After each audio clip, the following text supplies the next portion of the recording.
안녕하세요. 예수비전 선교회 안희한 목사입니다. 지금 한국교회가 포괄절 차별금지 법안을 막으려고 열심히 움직이고 있습니다. 기도도 하고 있고요. 또 싸우고 있기도 하고요. 너무너무 중요한 시점이 아닐 수가 없습니다. 정치권에서는요, 이 법안이 교회에 절대로 타격을 주지 않는다고 교묘하게 속여요. 이거 통과된 나라들 실제적인 모습들을 조금만 살펴봐도요, 이 새빨간 거짓말이라는 거 얼마든지 알 수가 있어요.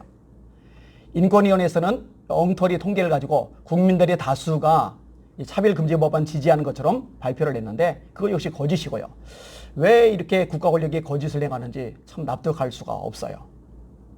참 간교하죠. 제가 지금 한 사람을 언급을 하려고 그러는데 신임 국정원장이 되신 분입니다. 박지원 원장이라는 분. 이분은 포괄절 차별금지 법안에 대해서, 다시 말해 동성애 관련된 법안에 대해서 어떤 생각을 가지고 있을까요?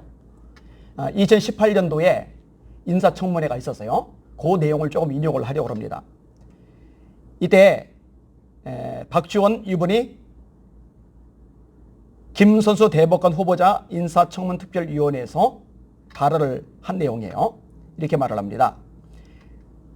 대법관은 사회 현안과 사용제, 동성애 국가보안법, 동성애 및 동성혼 등의 논란이 되는 문제에 대해서 확고한 소신을 가져야 한다. 국가보안법 얘기를 왜 꺼냈을까요? 진보 쪽 인사들이 늘 끄집어내는 거죠. 이거 없애려고 그러죠.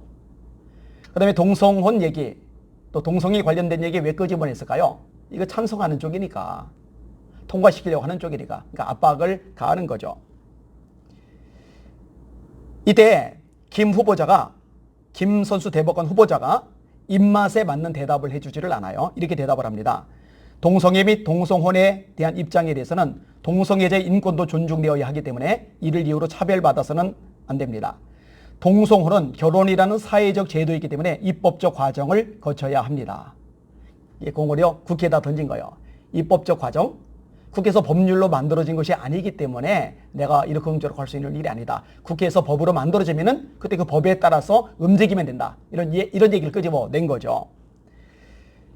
개인이 반대한다 그러면 공격이 되니까 국회로 공을 넘긴 거죠. 어찌 보면 참 지혜로운 답변입니다. 이때 박지원 씨가, 이 박지원 원장이 아주 신랄하게 김 후보자를 공격을 합니다. 아주 날카롭게 비판을 해요. 들어보세요.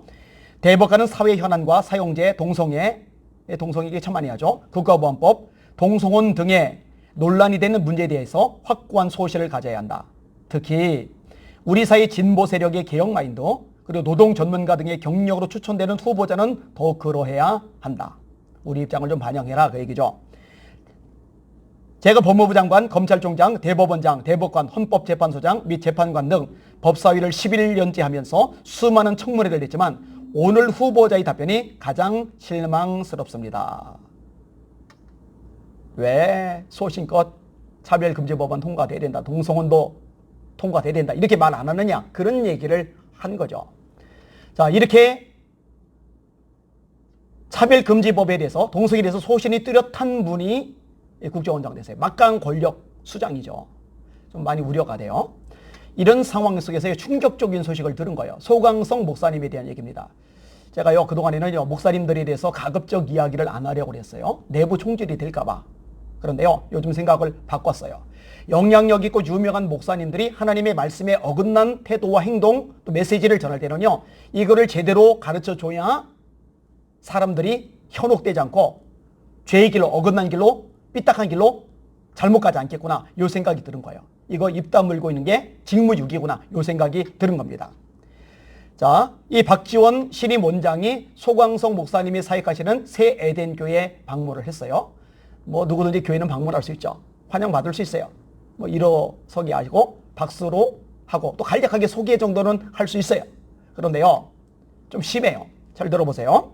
이렇게 소강성 목사님 이야기합니다. 언론 보도된 내용을 그대로 인용을 할게요.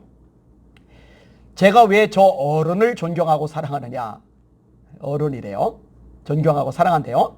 주군을 위해서 이번에도 청문회 할 때 버럭 화를 내실 때는 DJ 대통령이 거론되니까 DJ 대통령을 위해서 온갖 충성과 온갖 성심을 다해서 모셨고 그분을 위해서 수감 생활까지 하셨다. 자신의 정체성이 확고하니까 청문회도 잘하는 것을 제가 봤다. 신임 원장님이 되셔서 취임하시면 제일 먼저 우리 교회를 오신다고 하셨는데 오늘 오시자마자 내 약속 지켰지요? 라고 했다. 약속을 지킬 뿐만 아니라 우리나라 남북 문제, 우리 대한민국의 평화를 위해서 열심히 일하시도록 축하와 격려 박수 하도록 교인들에게 이제 요구를 했어요. 박수를 쳤겠죠. 좀 더 읽을게요. 박지원 원장님, 많은 분들이, 전문가들이 목포에서 떨어진다고 예상했지만 나는 될 것이다. 그리고 열심히 기도하고 돕고 또 후원했다. 그런데 떨어졌다. 떨어졌을 때 제가 제일 먼저 찾아가서 위로해드리고 대표님의 지금까지의 정치적 노하우와 그 경험된 축척의 실력은 제가 보기에는 하나님께서 그냥 두지는 않을 겁니다. 반드시 대한민국을 위해 한 번, 두 번 이상 반드시 쓰임받을 겁니다. 라고 했다. 그런데 이렇게 하나님께서 주의 종의 말을 이루어 주시더라. 여러분, 이건요, 아부죠, 아부. 이게 속이에요? 아부입니다, 아부. 여러분, 차별금지 법안에 대해서 오히려 마이너스가 될 수 있는 분을 그래서 이렇게 소개하면 돼요, 안 돼요? 설사 차별금지 법안 관련이 없다 쳐요. 그렇다 치더라도요. 예배는 성부, 성자, 성령, 삼일체 하나님만을 높여드리는 자리입니다. 그 자리에서 왜 일개 정치인이 이렇게 엄청난 소개를 받으면서 영광을 얻어야만 합니까? 이거는 안 돼요. 이래서는 안 됩니다. 교인들은 뭔죄입니까? 잘못된 영향을 받을 거 아닙니까? 소 목사님이 아니라 사실 목회는 모든 목사님들에게 이 얘기는 꼭 하고 싶었어요. 정치인들, 권력자들이 교회를 찾아왔을 때요. 너무 굽신거릴 필요 없어요. 아부는 절대 하면 안 되고요. 그리고 강사 소개하는 것이 아닌 이상 교인들 앞에 너무 장황하게 소개하면서 그 정치인에 대해서 권력자에서 어필해 줄 필요가 없어요. 왜냐? 그 자리는 하나님을 높이고 찬양하기 위한 자리지 일개 개인, 정치인이든 권력자이든 일개 개인을 높여주기 위한 자리는 절대로 아니거든요. 만약에 소개하려면 다른 사람들이 왔을지라도 동일하게 소개를 하든지요. 여러모로 마음이 착잡합니다. 그나마 제가 소망을 가지고는요. 송광석 목사님처럼 유명한 목사님 때문이 아니에요. 정말 나라를 뜨겁게 사랑해서 하나님의 말씀에 있어서 목숨을 걸고 밤새워 기도하는 성도들이 있거든요. 눈물로 부르짖는 성도들이 있거든요. 선한 싸움을 싸우는 성도들이 있거든요. 어차피 하나님 앞에서는 유명하다 의미 없어요. 높은 위치다 의미 없어요. 크고 대단하다 의미 없어요. 하나님은 그런 거 영향 안 받으세요.